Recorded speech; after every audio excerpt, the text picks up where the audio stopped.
Hello everyone, good morning. कैसे हैं आप लोग? उम्मीद करता हूँ आप सब बहुत अच्छे होंगे और अपनी स्टडी लगातार कर रहे होंगे। प्रीवियस क्लास में मटेरियल चैप्टर हमने स्टार्ट किया था और 4 क्वेश्चन तक हम कंप्लीट कर चुके हैं। इस क्लास में क्वेश्चन 5 से स्टार्ट करेंगे आगे। आ जाइए प्लीज़ क्वेश्चन 5 पर। क्वेश्चन 5 एमटीपी अक्टूबर 29 का क्वेश्चन है। काफ़ी इंपॉर्टेंट क्वेश्चन है, मार्क कर लेना प्लीज़।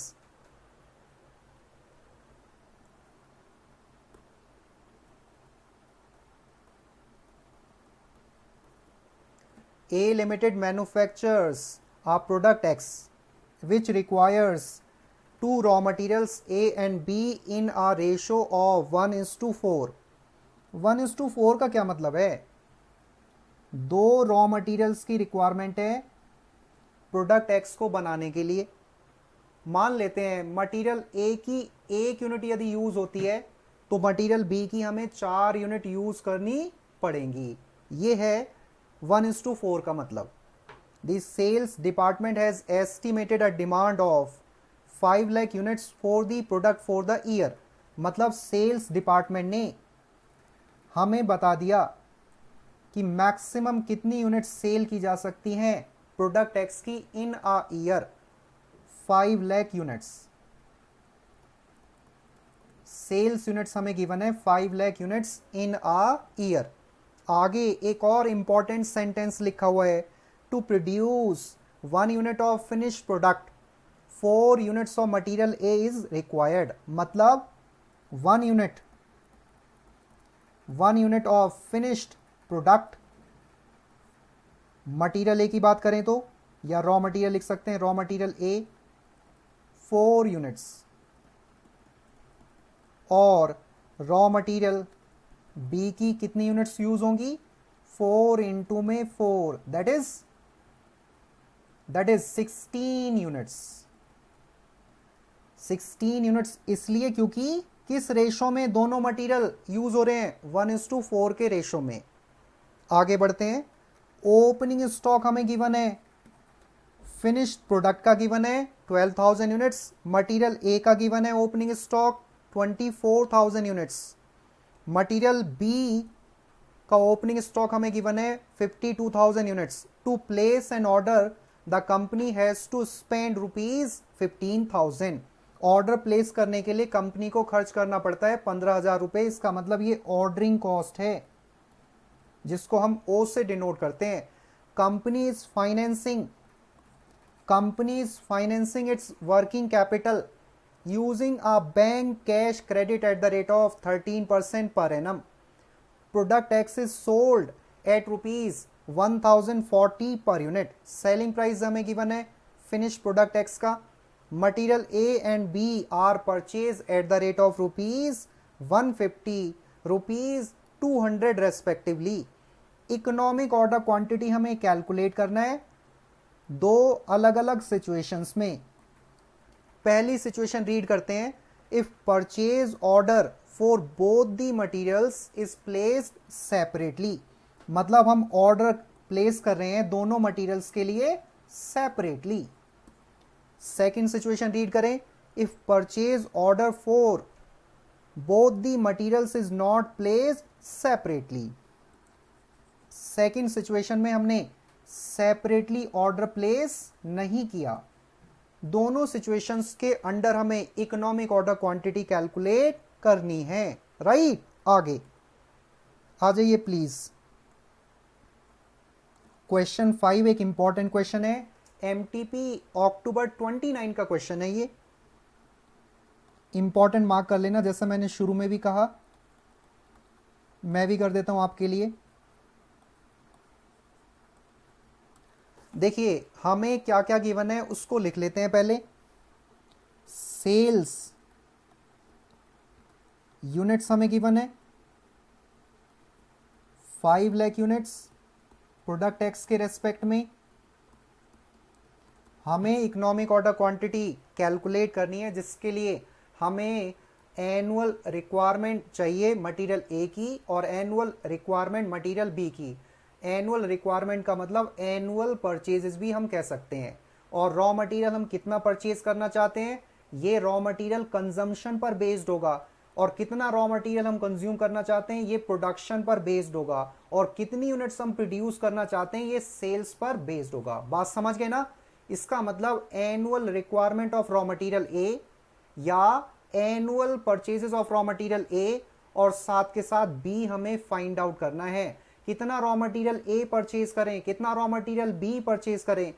जितना हमें कंज्यूम करना है ए और बी उतना हम नॉर्मली परचेज कर लेंगे, और कितना कंज्यूम करेंगे मटेरियल ए और बी, जितना हमें प्रोडक्शन करना है, और हम कितना प्रोड्यूस करेंगे नॉर्मली, जितना हम मार्केट में कस्टमर को सेल कर सकते हैं। बात समझ पा रहे हैं?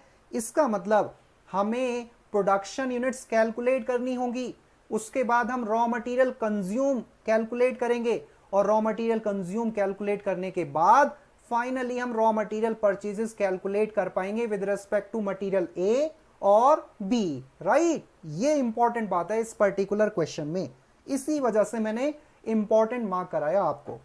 तो सेल्स यूनिट्स 5 लाख यूनिट्स हमें गिवन है।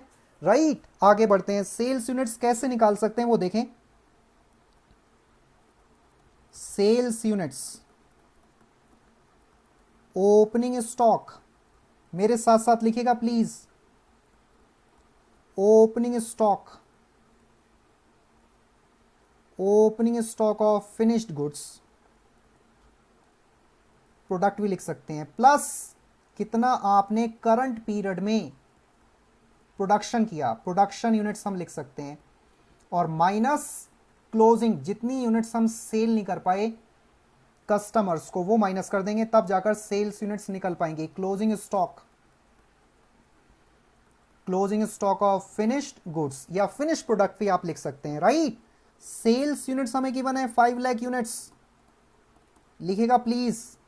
ओपनिंग स्टॉक हमें गिवन है 12,000 है आई थिंक, यस 12,000 गिवन है, ये भी मेरे साथ साथ आप लिखना प्लीज। मैंने पिछली क्लास में भी आपको बताया था मैं मैक्सिमम क्वेश्चन लिखवा कर ही कराऊंगा। राइट, तभी फायदा रहता है, तभी आप मैक्सिमम बेनिफिट उठा सकते हैं रिविजनरी बैच का। प्रोडक्शन यूनिट्स हम कैलकुलेट कर सकते हैं, क्लोजिंग स्टॉक हमें गिवन नहीं है तो हम इसको निल अज्यूम कर सकते हैं। कुछ बच्चे ऐसे सोच रहे होंगे सर प्रोडक्शन को भी क्या हम निल अज्यूम कर सकते हैं? नहीं बच्चों, वो निल अज्यूम करना अप्रोप्रिएट नहीं है। क्लोजिंग स्टॉक हो भी सकता है, नहीं भी हो सकता, नहीं है यहां पर गिवन, कोई इंफॉर्मेशन नहीं गिवन है डायरेक्टली और इनडायरेक्टली, इसलिए उसको हमने निल अज्यूम कर लिया। सर प्रोडक्शन यूनिट्स हमारी आ जाएंगी फिर तो 5 लाख यूनिट्स में से 12,000 यूनिट्स हम डिडक्ट कर देंगे, प्रोडक्शन यूनिट्स इस तरीके से कैलकुलेट हो जाएंगी, और कितनी होंगी वो देख लीजिए। Production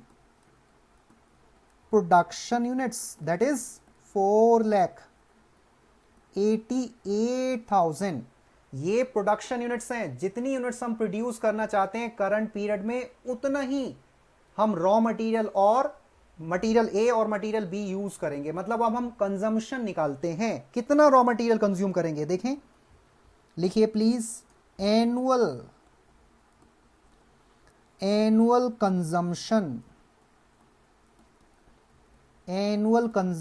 of 2 raw materials. बच्चों आपको थोड़ा जल्दी लिखना होगा क्योंकि ये रिविजनरी बैच है, अदरवाइज टाइम काफी लगेगा। Raw material A that is कितना 4 यूनिट्स, और किस रेशो में? ये 1:4 के रेशो में। यदि रॉ मटेरियल ए की 4 यूनिट्स लगती हैं तो रॉ मटेरियल बी की कितनी यूनिट्स लगेंगी? 16। ये मैंने क्वेश्चन को रीड कराते हुए भी आपको बताया, देख पा रहे हैं? 1 यूनिट ऑफ फिनिश प्रोडक्ट या finish goods, raw material A 4 units और raw material B 4 × 4 that is 16 units. ये कहां से मैंने लिखा, कहां से समझा? इस सेंटेंस से। इस सेंटेंस से हमें मालूम पड़ा कि रॉ मटेरियल की 4 यूनिट्स यूज हो रही हैं प्रोडक्ट की 1 यूनिट बनाने के लिए, और 1:4 का रेशो है तो 16 यूनिट्स यूज होंगी रॉ मटेरियल बी की। क्लियर है? लेकिन हमें कितनी यूनिट्स बनानी है? हमें फाइनल प्रोडक्ट की 4,88,000 यूनिट्स बनानी है। एक यूनिट के लिए 4 यूनिट्स लगती हैं रॉ मटेरियल ए की। तो 4,88,000 यूनिट्स को बनाने के लिए कितनी यूनिट्स लगेंगी रॉ मटेरियल ए की? ये फिनिश प्रोडक्ट है, एक फिनिश प्रोडक्ट के लिए, वन फिनिश प्रोडक्ट के लिए 4 यूनिट्स, तो 4,88,000 के लिए कितना, राइट? या गुड्स भी कह सकते हैं, FG, that is finish goods. Multiply करना होगा भाई। तो 4,88,000 इंटू में 4। बहुत ही प्यारा क्वेश्चन है ये, बहुत प्यारा क्वेश्चन है बच्चों। Units, right? ओके सर, आगे बढ़ते हैं। यहां भी हमें वही लिखना होगा, 4,88,000 फिनिश गुड्स की यूनिट्स हमें प्रोड्यूस करनी है। ये मैंने अंडरस्टैंडिंग पर्पज से लिखा है 1-FG, राइट? और ब्रैकेट में FG, यहां लिखने की रिक्वायरमेंट नहीं, समझ रहा मैं। 4,88,000 इंटू में 16, that is 78 lakhs 8,000 units material B की कंज्यूम होंगी। समझ पा रहे हैं? मैंने क्या लिखा? Annual consumption of 2 raw materials, किस रेशो में? 1:4 के रेशो में। तो ये 4 यूनिट्स हैं, तो 16 यूनिट्स होंगी मटेरियल बी की। कितनी यूनिट्स हम प्रोड्यूस करना चाहते हैं फिनिश प्रोडक्ट की? 4,88,000 यूनिट्स। तो एक के लिए 4 यूनिट, तो 4,88,000 के लिए कितना होगा? 19,52,000 यूनिट्स टोटलिटी में। और मटेरियल बी के रेस्पेक्ट में 78,08,000 यूनिट्स टोटलिटी में। अब आ जाते हैं आगे। तो अभी हमने प्रोडक्शन निकाला, फिर रॉ मटेरियल कंजम्पशन निकाला, और आपको मालूम है कंजम्पशन पर ही बेस्ड होगा परचेजेस। तो आप लिखिएगा प्लीज, ध्यान से देखिएगा। रॉ मटेरियल कंज्यूम्ड या यूज्ड या कंजम्पशन लिख सकते हैं। रॉ मटेरियल कंज्यूम कैसे निकलेगा? बिल्कुल simple, opening stock of raw material, RM मैंने लिख दिया शॉर्ट में, that is raw material, plus purchases of raw material minus closing stock of raw material. अब हमें क्या गिवन है, ध्यान से देखिएगा। 2 टाइप के रॉ मटेरियल हैं। मटेरियल ए की बात करते हैं, कंजम्पशन कितना है? अभी हमने कैलकुलेट किया कंजम्पशन 19,52,000, माइनस करेंगे ओपनिंग स्टॉक, मटेरियल ए का गिवन है 24,000, माइनस करेंगे क्लोजिंग स्टॉक, हमें गिवन नहीं है, निल मान लेते हैं। माइनस था, इधर जाके प्लस हो जाएगा, और परचेजेस हम कैलकुलेट कर पाएंगे मटेरियल ए की। परचेजेस ऑफ रॉ मटेरियल ए कितना आएगा? माइनस करना होगा 19,52,000 माइनस 24,000, दैट इज 19 लाख। तो हम यहां लिख सकते हैं purchases of raw material A, that is 19,28,000 units. समझ गए बच्चों? मैं आराम से बता रहा हूं। Material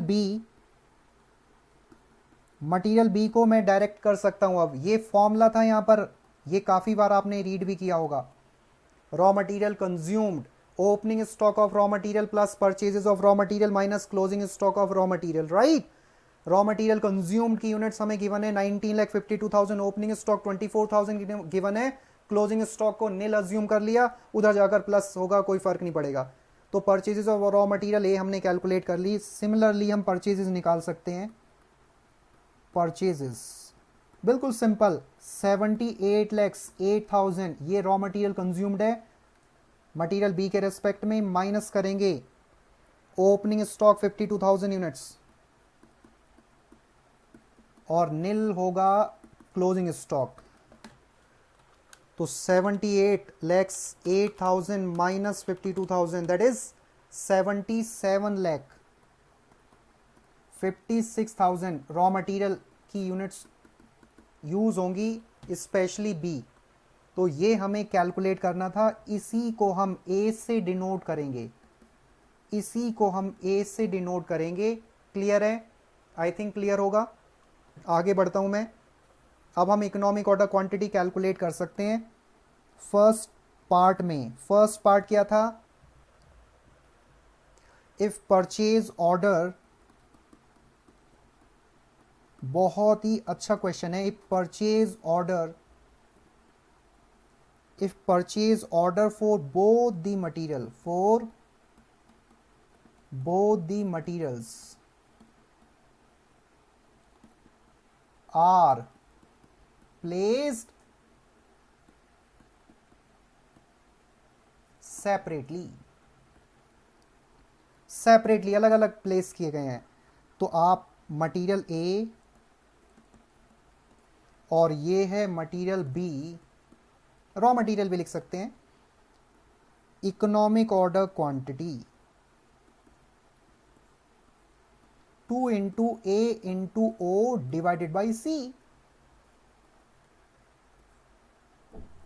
2 into A that is 19,28,000, ordering cost हमें 1000 रुपीज गिवन है, हमने रीड भी किया था क्वेश्चन में, गिवन है। कैरिंग कॉस्ट हमें निकालनी होगी 150 रुपीज 13%, तो 150 इंटू में 13% कितना आएगा वो निकाल लेते हैं। 150 इंटू में 13% दैट इज 19.50।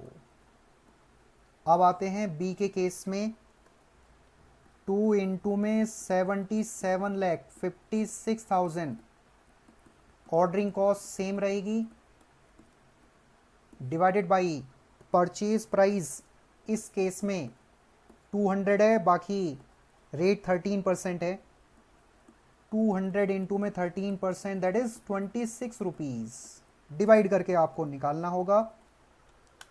19,28,000 इंटू में 1000 डिवाइडेड बाई 19.5 इंटू में 2 और इसका स्क्वायर रूट निकालेंगे तो ये आएगा कुछ गलत, एक बार दोबारा चेक करना पड़ेगा भाई, गलत प्रेस हो गया कुछ, एक सेकेंड। ओके बच्चों, ये 1000 नहीं है, ये 15,000 है, मैंने गलती कर दी है, सॉरी, लिखने में गलती कर दी है ऑर्डरिंग कॉस्ट को, ये 15,000 है,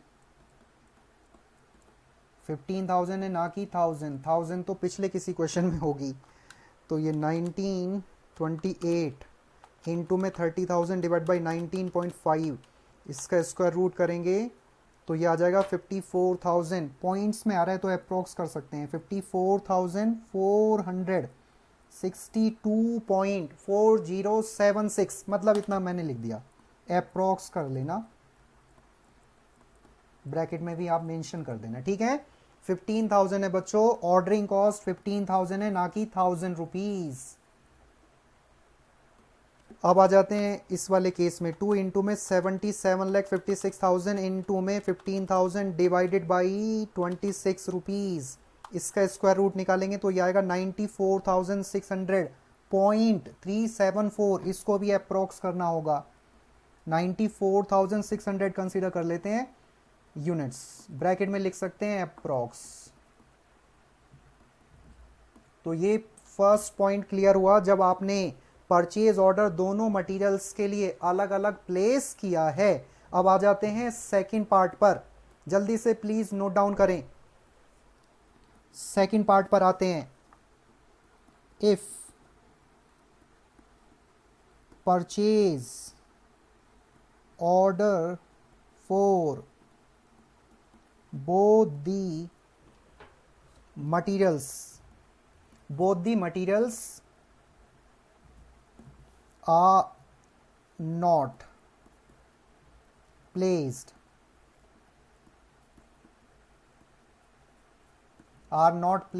separately। Okay sir, economic order quantity हमें कंबाइन कैलकुलेट करना पड़ेगा, यहां लिख सकते हैं economic order quantity for material A and B combine. तो फॉर्मूला तो वही रहेगा, 2 इंटू में A into O divided by C।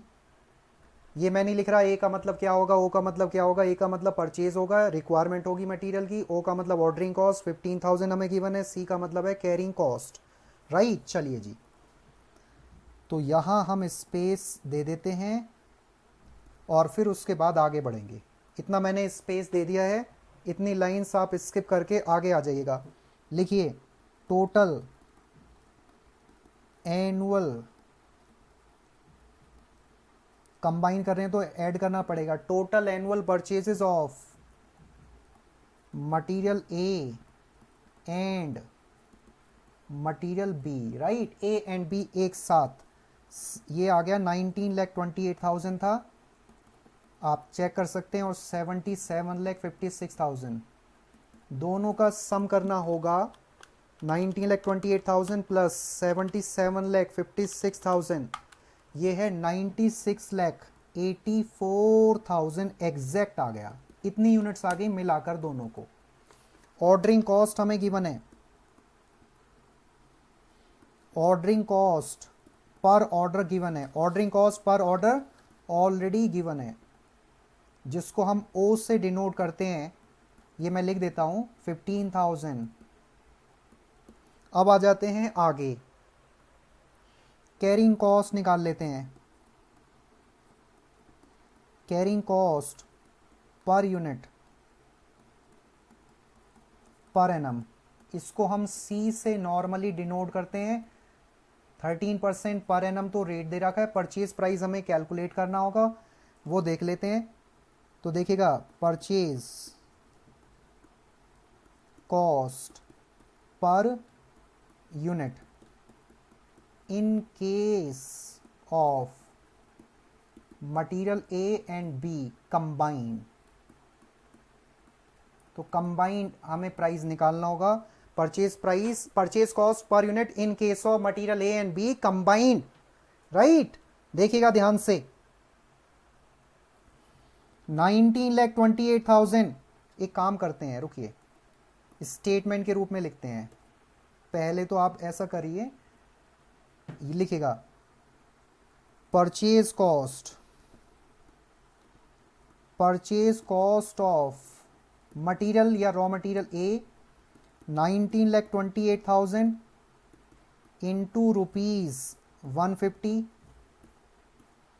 Plus करेंगे, इसमें आप कंबाइन निकालना है हमें,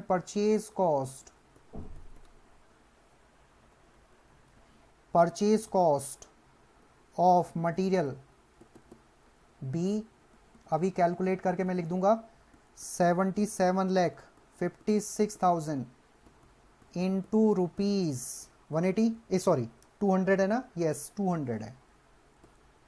तो आप लिख सकते हैं फिर टोटल परचेज कॉस्ट ए प्लस बी, अब मल्टीप्लाई करके लिख देते हैं भाई। तो 19,28,000 इंटू में 150, दैट इज काफ़ी बड़ा अमाउंट है, कोई इशू नहीं है। 2892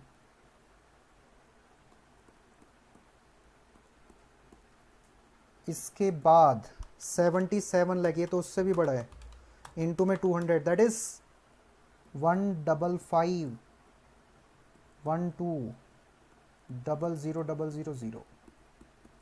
दोनों का सम कर लेते हैं, 2892, ये आ गया 184040।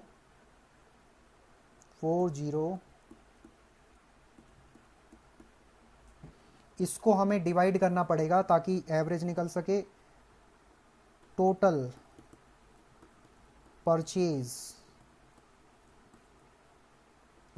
क्वांटिटी लिख देते हैं, चलो यूनिट्स भी लिख सकते हैं, क्वांटिटी, परचेज क्वांटिटी, और परचेज क्वांटिटी कितनी थी दोनों को कंबाइन करके 96,84,000, ये परचेज यूनिट्स हैं टोटल कंबाइन। तो हम यहां लिख सकते हैं परचेज कॉस्ट पर यूनिट कितना होगा वो चेक कर लेते हैं, डिवाइडेड बाई 96,84,000, यस, ये आ गया 190, ये आ गया 190.045 है, 190.045 है, तो 190 अप्रोक्स कर लेते हैं, 190 अप्रोक्स ब्रैकेट में लिख देते हैं अप्रोक्स, ठीक है। अब 190 ऊपर कंसीडर कर लेते हैं, बस कंप्लीट हो गया, हो जाएगा। 2 इंटू में 96,84,000 तो ये है। ऑर्डरिंग कॉस्ट 15,000 सेम रहेगी, डिवाइडेड बाई 190 हमने कंसिडर करा, इंटू में 13%। 190 इंटू में 13%, दैट इज 24 रुपीज 70 पैसा।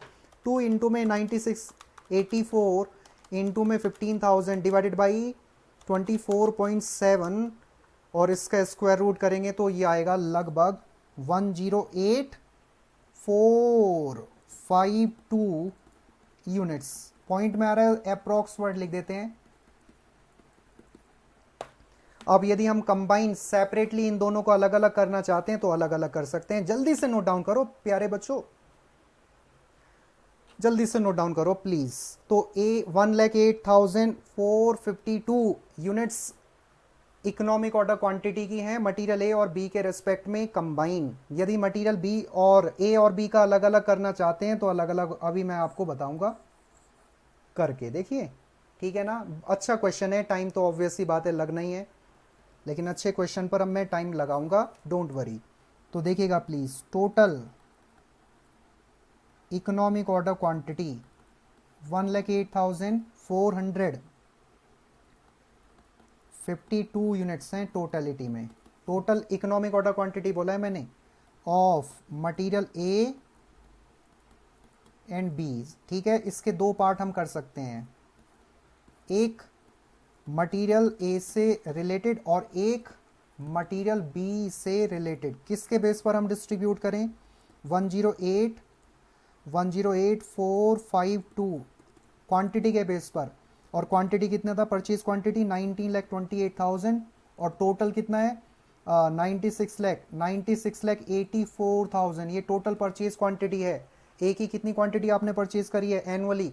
19,28,000 out of 96,84,000।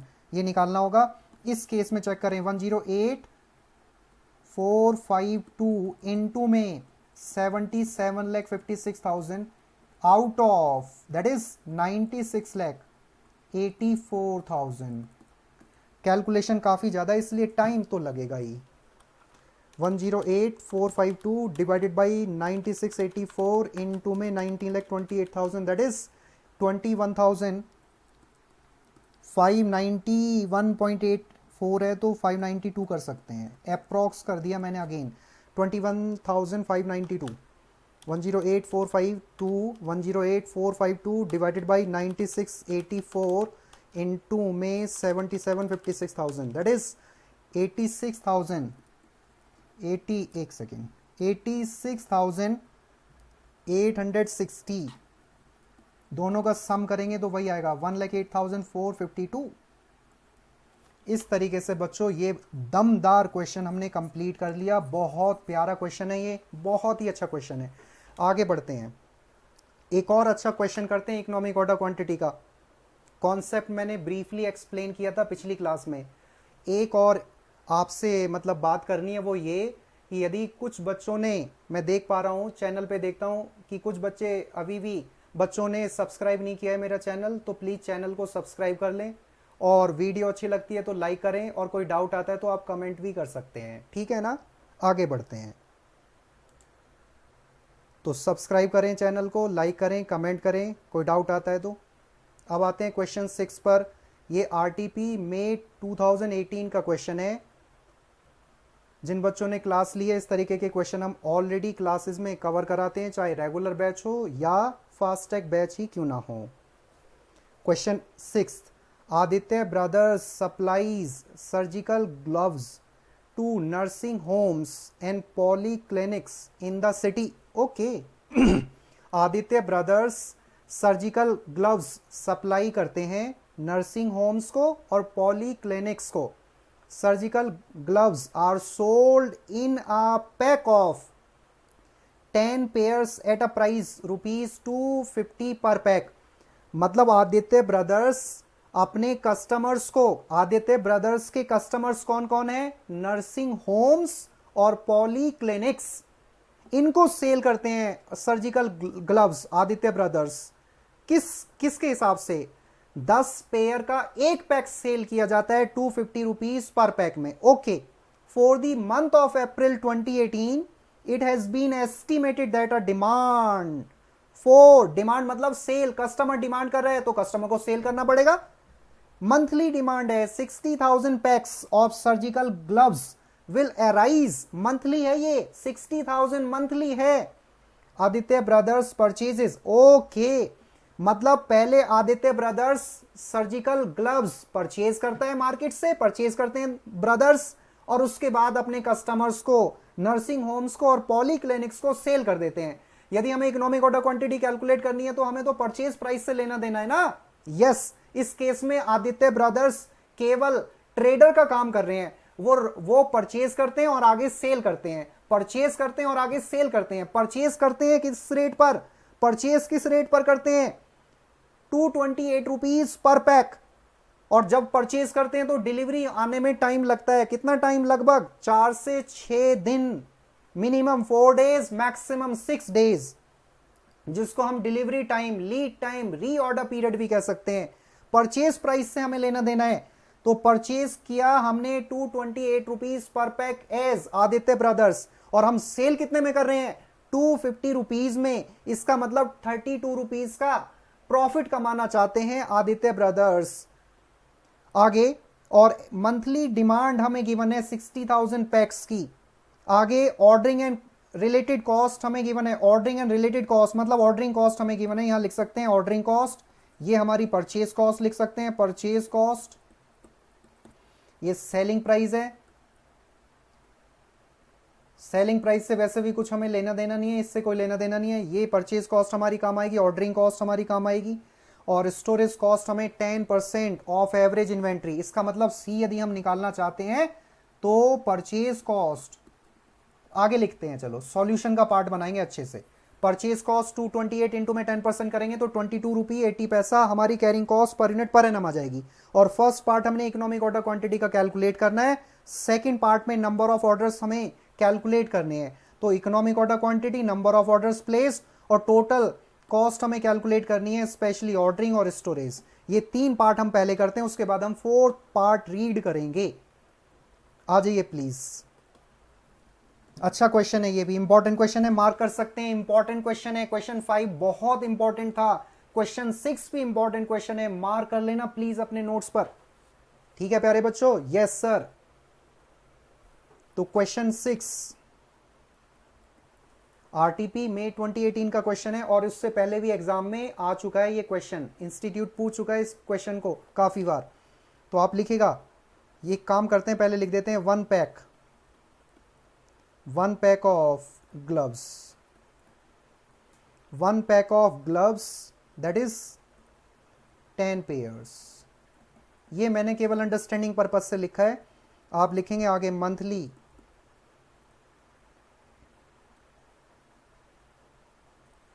Demand of PACS, monthly demand of PACS that is 60,000 PACS, यहां लिख भी सकते हैं। आगे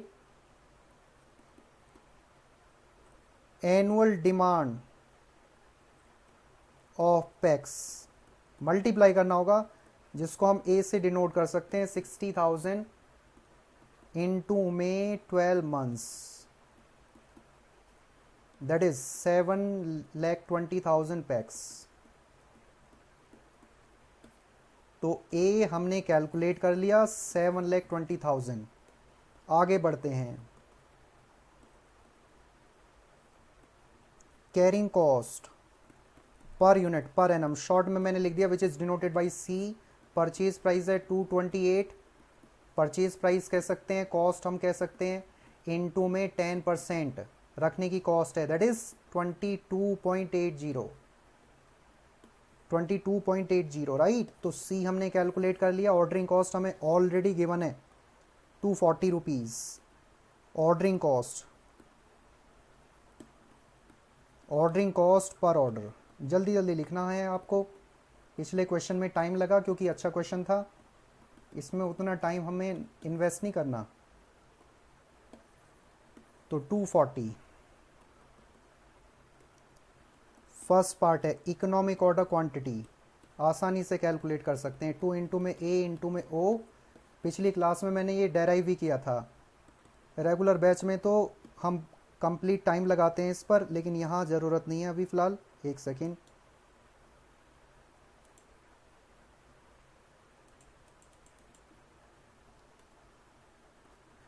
ये है आपके लिए 2 इंटू में A that is 7,20,000, ordering cost 240, carrying cost हमने कैलकुलेट की हुई है 22.80 पैसा।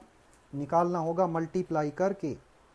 2 इंटू में 7,20,000 इंटू में 240 डिवाइडेड बाई 22.8 दैट इज़, इसको ये एग्जैक्ट नहीं आ रहा बच्चों, तो हम यहाँ लिख सकते हैं 3893.31। इसको हम लिख सकते हैं 3894 पैक्स, ब्रैकेट में अप्रॉक्स, ब्रैकेट में आप लिख सकते हैं अप्रॉक्स। ठीक है, एग्जैक्ट नहीं आ रहा है इसलिए मैंने अप्रॉक्स कर लिया। 389.31 को मैंने 3894 पैक्स लिख दिया, ब्रैकेट में अप्रॉक्स, अप्रॉक्सीमेटली। अब आ जाते हैं सेकंड पार्ट पर। नंबर ऑफ ऑर्डर्स हमें कैलकुलेट करना है। Number of orders in a year, obvious सी बात है इकोनॉमिक ऑर्डर क्वांटिटी ईयर के हिसाब से बना हुआ है, तो हमें नंबर ऑफ ऑर्डर्स भी ईयर में ही निकालने होंगे। सिंपल, हम कितना परचेज कर रहे हैं, 7,20,000 हम परचेज कर रहे हैं as A Aditya brothers. Economic order quantity कितना लें, 3894। ठीक है, तो कितना आएगा, ये भी आई थिंक एग्जैक्ट तो आना नहीं है, 3894 ये एग्जैक्ट नहीं आ रहा, तो यहाँ लिख सकते हैं 184.90, या हम इसको 185 ऑर्डर्स लिख सकते हैं अप्रॉक्स। अभी करता हूँ थोड़ा ऊपर, डोंट वरी। तो इकोनॉमिक ऑर्डर क्वांटिटी हम ये कंसीडर कर रहे हैं, ठीक है, और नंबर ऑफ ऑर्डर्स हम एग्जैक्ट ले लेते हैं 185 ऑर्डर्स। थर्ड पर आते हैं। थर्ड रिक्वायरमेंट हमारी कॉम्प्यूटेशन स्टेटमेंट भी बना सकते हैं, computation of ordering cost and carrying cost per annum. तो सबसे पहले क्या करेंगे हम, सबसे पहले ओसी निकालेंगे, नंबर ऑफ ऑर्डर्स निकालने होंगे। तो मान लेते हैं हम एग्जैक्ट ले रहे हैं 185 ऑर्डर्स, 185 ऑर्डर्स, एक ऑर्डरिंग कॉस्ट है 240। बच्चों कर सकते हैं इस तरीके से, कोई इशू नहीं है। इनटू में 240, एग्जैक्ट नहीं आता तो आप इस तरीके से ले सकते हैं। और कैरिंग कॉस्ट की बात करें तो 3894 डिवाइडेड बाई 2 इनटू में 22.80, एग्जैक्ट नहीं आएगा क्योंकि पॉइंट में हमने अप्रॉक्स किया है, इसलिए थोड़ा सा फ़र्क तो रहेगा ही। तो ये आ गया 44392। ठीक है, दोनों एग्जैक्टली सेम होने चाहिए, लेकिन पॉइंट की वजह से डिफरेंस है 8 रुपीज़ का, कोई इशू नहीं है। तो आप लिख सकते हैं total cost per annum.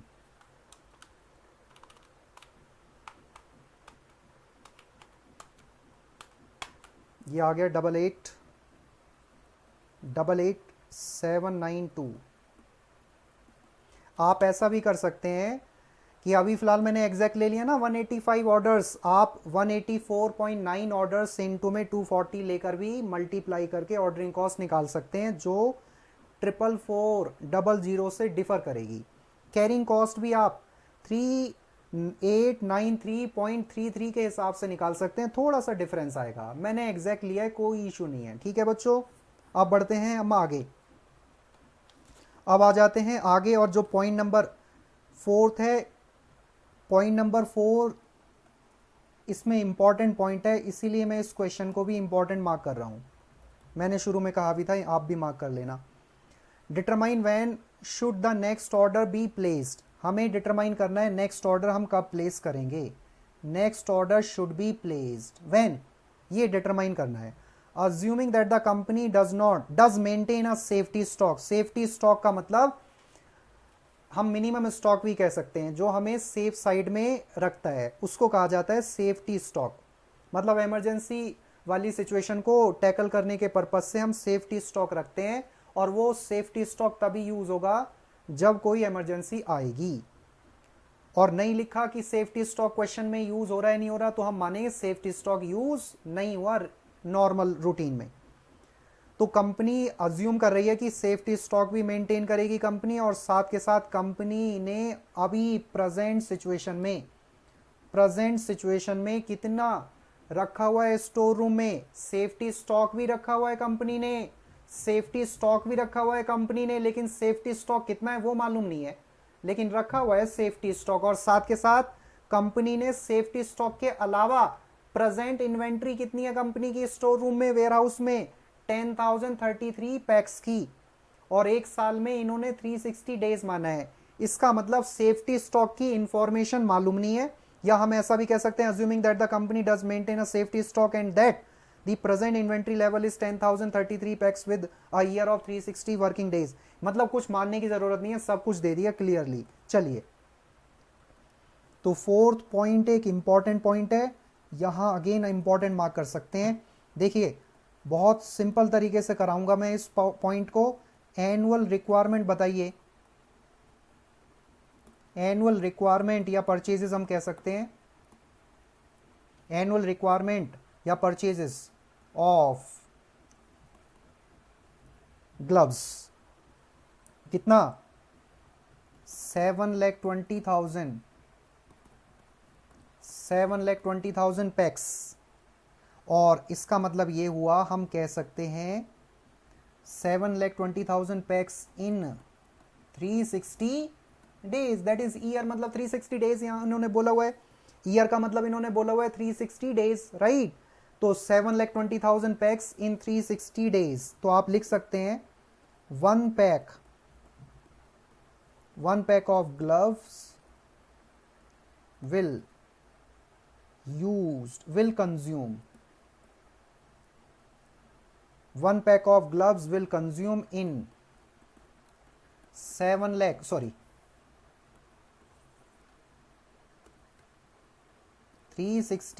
days divided by 7,20,000 PACS. ध्यान से देखना मैंने क्या बोला, 360 दिन में, या मैं ऐसा कह सकता हूं 7,20,000 जो एनुअल रिक्वायरमेंट है ग्लव्स की, पैक्स की, basically 7,20,000 PACS will be use, 7,20,000 PACS, ध्यान से रीड करना और ध्यान से सुनना, 7,20,000 PACS will be used in 360 days, 7,20,000 PACS will be used in 360 days. तो एक पैक यूज करने में कितने दिन लगेंगे, 360 डेज डिवाइडेड बाई 7,20,000, तो ये डेज आ जाएंगे। अब हमारे पास कितना है, 10,033, या ऐसा लिख सकते हैं प्रेजेंट स्टॉक, ऐसे लिखिएगा, present stock of 10,033 PACS of gloves will be consumed in, एक पैक के लिए इतने डेज लगते हैं, 360 डिवाइडेड बाई 7,20,000 डेज लगते हैं, तो 10,033 के लिए कितने डेज लगेंगे, मल्टीप्लाई करना पड़ेगा। एक बार दोबारा रिपीट कर दूंगा इस पॉइंट को, डोंट वरी यदि कुछ बच्चों को समझ नहीं आया तो ये आ गया 5.0165 डेज, और 5 डेज अप्रोक्स हम कह सकते हैं, अप्रोक्सीमेटली 5 डेज। मतलब 10,033 जो अभी फिलहाल प्रेजेंट इन्वेंट्री है वो 5 डेज में यूज हो जाएगी, 5 डेज में यूज हो जाएगी, ठीक है ना, कंज्यूम हो जाएगी। तो हमें कब ऑर्डर प्लेस करना है, यदि आप देखेंगे तो आज ऑर्डर प्लेस करेंगे, तो आज ऑर्डर प्लेस करने के बाद कितने दिनों तक इंतजार करना पड़ सकता है, 4 से 6 दिन, 4 दिन में भी ऑर्डर डिलीवर हो सकता है, 5 दिन में भी हो सकता है, और मैक्सिमम 6 दिन भी लग सकते हैं। लेकिन हम कितना माने, हमें एक सिचुएशन लेनी पड़ेगी, या तो 4 डेज की या 6 डेज की मिनिमम लेंगे, वो पॉसिबल नहीं है। मैक्सिमम में हम चाहेंगे नहीं कि हमारी डिलीवरी हो, तो हमेशा जब कुछ नहीं लिखा होता तो हम एवरेज पीरियड ही लेते हैं। जब कुछ नहीं लिखा होता एवरेज पीरियड लेते हैं। मिनिमम 4 डेज है, मैक्सिमम 6 डेज है, दोनों का सम करा और 2 से डिवाइड कर दिया, एवरेज पीरियड आ गया, एवरेज डिलीवरी टाइम आ गया, एवरेज लीड टाइम आ गया, एवरेज रीऑर्डर पीरियड आ गया 5 डेज। और हमारे पास स्टॉक में कितना रखा है, कितने दिनों तक का रखा है, अभी कितने दिनों तक का रखा है स्टॉक में रॉ मटेरियल के रूप में, 5 डेज, और 5 दिन के बाद ही आएगा ऑर्डर। 5 दिन का ही स्टोर रूम में रॉ मटेरियल रखा है, 5 दिन का ही स्टोर रूम में इन्वेंट्री रखी है, स्टॉक रखा हुआ है, और 5 दिन में ही डिलीवरी होगी ऑन एन एवरेज बेसिस पर।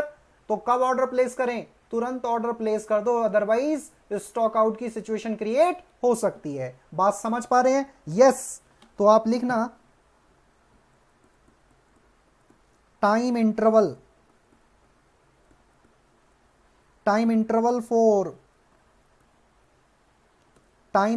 For placing next order. यहां लिख देना inventory left for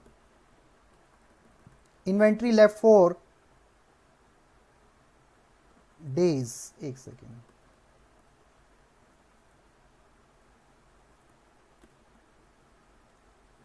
inventory left for days requirement minus average lead time. तो कितने दिनों तक की इन्वेंट्री हमारे पास अभी बची है? 5 डेज तक की, जो हमने ऊपर कैलकुलेट करा। और आज ऑर्डर प्लेस करेंगे तो ऑन एन एवरेज बेसिस पर 5 दिन ही लगेंगे, तो 0 आ गया। इसका मतलब ऑर्डर तुरंत प्लेस करना हमें चाहिए, अदरवाइज तो शॉर्टेज हो सकती है, प्रोडक्शन रुक जाएगा। तो हम यहां लिख सकते हैं इट मीन्स ऑर्डर मतलब fresh should be placed immediately so that stock out, shortage कह सकते हैं, stock out shortage situation can be avoided. इसको जल्दी से नोट डाउन करो, और कुछ बच्चों को समझ में नहीं आया तो मैं दोबारा बताता हूं। एक साल में 7,20,000 पैक्स की रिक्वायरमेंट है, एक साल में 7,20,000 पैक्स की रिक्वायरमेंट है। एक साल का मतलब 360 डेज, मतलब 7,20,000 पैक्स 360 डेज में यूज होंगे, 360 डेज में कंज्यूम होंगे। तो 7,20,000 पैक्स 360 डेज में कंज्यूम होंगे। एक पैक कंज्यूम होने में कितने दिन लगेंगे? 360 डिवाइडेड बाई 7,20,000, इतने डेज लग जाएंगे। 10,033 पैक्स हमारे स्टोर रूम में रखे हुए हैं अभी फिलहाल, तो 10,033 यूनिट्स को, पैक्स को कंज्यूम होने में कितने दिन लगेंगे? लगभग 5 दिन। और आज ऑर्डर प्लेस करेंगे तो 4 से 6 दिन में आएगा। तो मिनिमम हम ले नहीं सकते, मैक्सिमम भी नहीं ले सकते, एवरेज लीड टाइम लेंगे, जो कि 5 दिन आया।